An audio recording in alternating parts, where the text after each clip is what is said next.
Salut mesdames et messieurs, heureux de vous retrouver pour vivre ensemble le meilleur du football africain et mondial. Vous êtes bien sûr dans Football Planet et c'est sur Africa News. Tout de suite, le sommaire. À la une de cette émission éliminatoire CHAN 2018, grosse stupéfaction à Kinshasa. La RDC, tenante du titre, surprise et éliminée à domicile par son voisin congolais. Les résultats complets du dernier tour des éliminatoires et les noms des qualifiés à suivre dans une poignée de secondes. Il rempile pour un troisième mandat à la tête de la Fédération sénégalaise de football. Augustin Senghor sera avec nous en ligne pour parler des objectifs de son dernier mandat après une élection particulièrement tendue. C'est à suivre dans quelques minutes. En Europe, Pierre-Emerick Aubameyang et Sadio Mané, deux des finalistes du dernier Ballon d'Or africain 2017, toujours au top. Le Gabonais a contribué au succès du Borussia Dortmund en ouverture de la Bundesliga. Le Sénégalais a offert à Liverpool sa première victoire de la saison samedi à Anfield Road. Bienvenue dans Football Planet. Nous démarrons donc cette émission par le dernier tour des éliminatoires du championnat d'Afrique des Nations, le CHAN 2018. En attendant le résultat du match retour Guinée-Sénégal prévu ce mardi, on connaît déjà l'essentiel des pays qualifiés. Et que de surprises! À commencer d'abord par ce coup de tonnerre à Kinshasa, en République démocratique du Congo. Les léopards locaux, tenants du titre, ont cédé devant leurs voisins Diable Rouge. Les deux formations se sont neutralisées en but partout, mais le Congo se qualifie à la faveur du but à l'extérieur. L'autre finaliste, le Mali, ne sera pas non plus au rendez-vous, sorti par la Mauritanie, victorieuse 1-0 à Bamako. Les deux équipes avaient fait match nul, 2 buts partout à l'aller. Voici le tableau complet des résultats et la liste des pays qualifiés.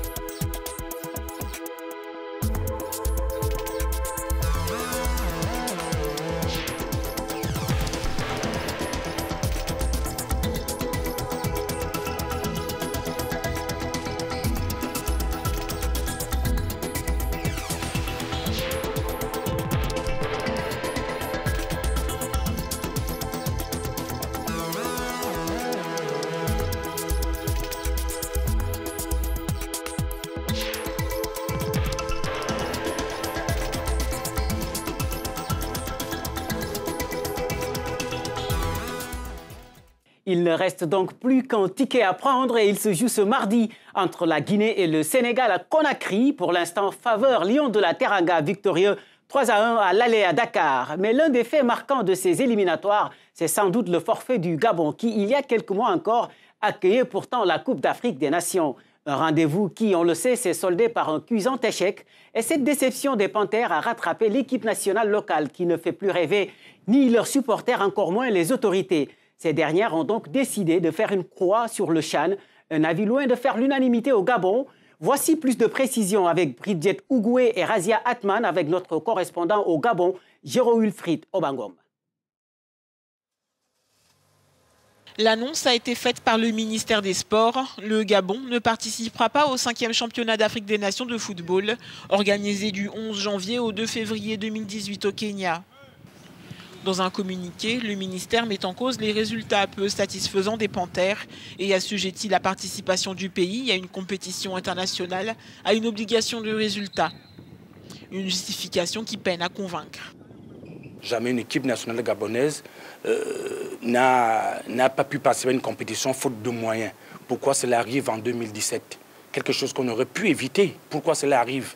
Est-ce que certains décideurs ont décidé tout simplement, implicitement, de tuer certaines disciplines sportives? On se pose bien la question. 86e au classement mondial et 20e au rang africain sur le dernier classement de la FIFA, le football gabonais recule de plus en plus. L'obligation des résultats, c'est le fait de participer aux éliminatoires du CHAN pour se qualifier au CHAN. L'obligation des résultats, c'est pour un club, par exemple, qui joue le championnat, de pouvoir le gagner et de participer à une compétition africaine. Le Gabon forfait, la Guinée équatoriale valide donc sa qualification en phase finale du CHAN 2018, aux côtés du Kenya, qualifié d'office.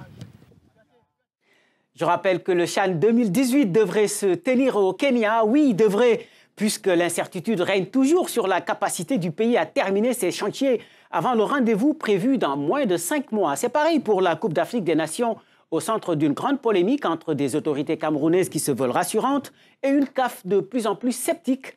L'instance du football continental va réexaminer les deux dossiers en septembre prochain pour savoir si oui ou non le Kenya et le Cameroun pourront bel et bien abriter les deux prochains rendez-vous continentaux.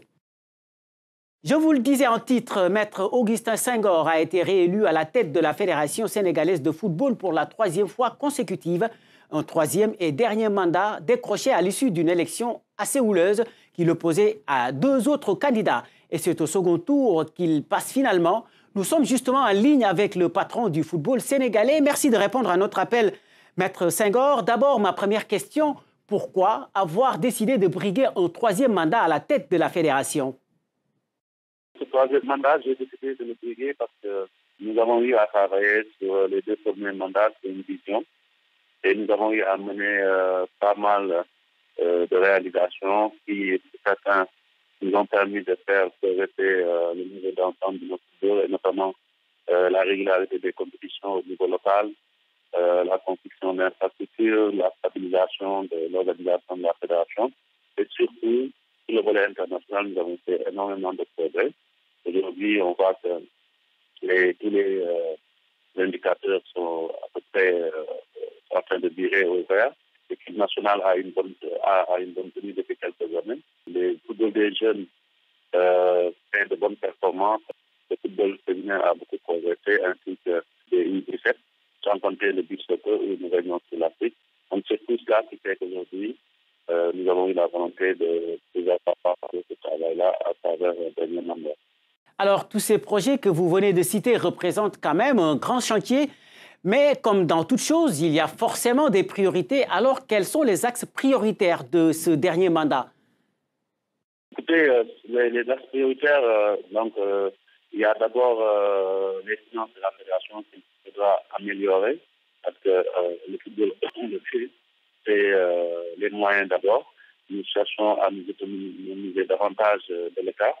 Aujourd'hui, nous avons fait des projets à ce niveau puisque l'État intervient essentiellement dans les infrastructures et la gestion de l'équipe, mais tout le reste, c'est pratiquement à 80% géré par la fédération.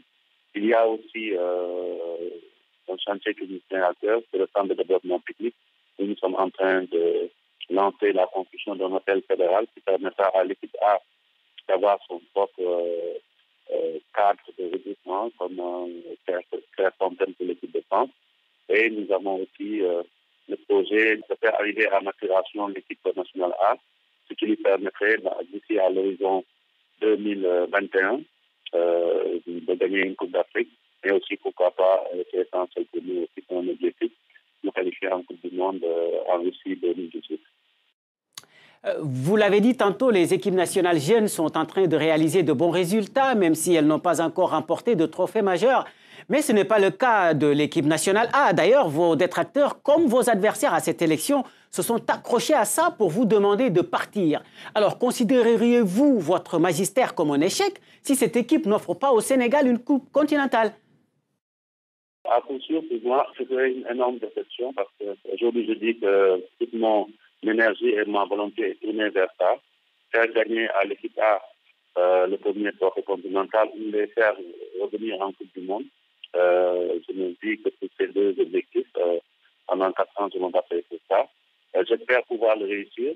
À défaut, j'espère pouvoir mettre en place une dispositif qui permettra à nos successeurs de le faire. Étant entendu que sous notre gestion, nous avons pu gagner le premier trophée continental avec les Jeux africains, avec l'équipe U23. Donc, si nous l'avons fait avec les U23, ça doit être possible avec l'équipe A.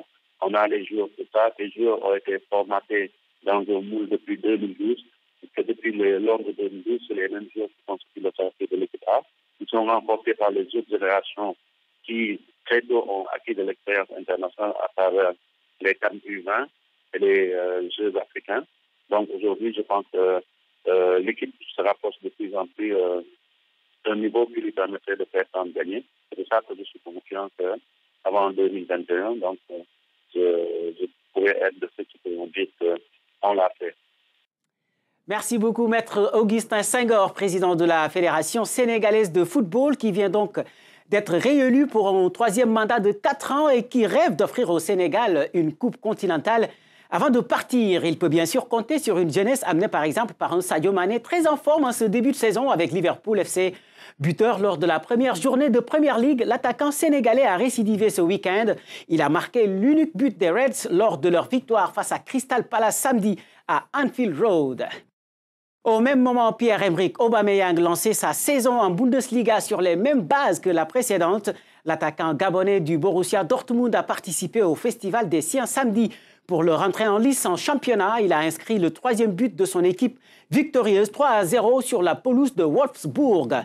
À noter également le premier but d'Eric Bailly sous les couleurs de Manchester United. Le défenseur ivoirien a ouvert le score lors de la large victoire des Red Devils sur la pelouse de Swansea samedi. C'est la 2e victoire en autant de matchs pour Manchester United. Je vous propose maintenant le dernier volet de notre reportage sur le football mauricien en quête d'une notoriété continentale. Il surfe déjà sur une vague pleine de promesses avec une jeunesse qui s'affirme peu à peu comme le symbole d'un avenir qui s'annonce radieux. En tout cas, les signes sont aussi encourageants que les défis sont énormes, surtout après la première finale de la COSAFA Cup disputée par l'équipe nationale U17 cette année. C'est un sujet signé Ruth Lago et Elvis Beau avec notre correspondant Yacine Mohabout.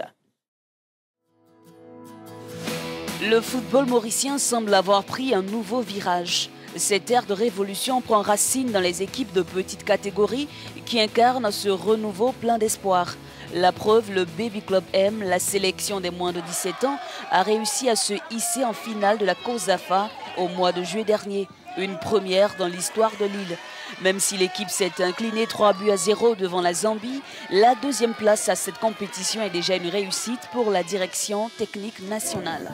On a mis un plan d'action en place, on redémarre grassroots, donc ça faisait des années que ça n'avait pas été fait au niveau des écoles primaires. Là on a un gros travail au niveau du centre de préformation qu'on a remis en place au niveau de Réduit. Et derrière ça, en fin de compte, on a monté des compétitions parce qu'il n'y avait jamais eu de compétition au niveau de Maurice. Et à partir de là, on a mis des compétitions 13 ans, 15 ans filles et 17 ans. Et là, le niveau commence à monter au fur et à mesure. C'est grâce à ce travail colossal de redressement basé sur la formation que les équipes mauriciennes jeunes commencent à briller.